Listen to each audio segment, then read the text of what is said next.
Guys, ito yung ating TikTok Seller Center. Tapos, sa mga gusto magpasa ng sworn declaration, dito tayo sa may finance. Ayan, sa finance. Tapos, i-click nyo po yung tax.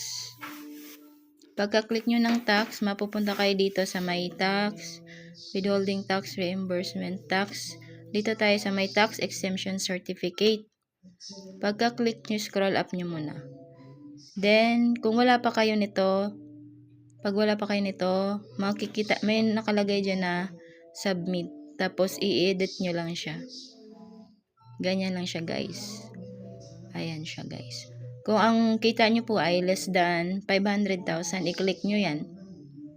Tapos, pag less than, tataas pa sa 500,000, i-click nyo yan. Tapos, dito nyo po i-upload yung sworn declaration for 2025.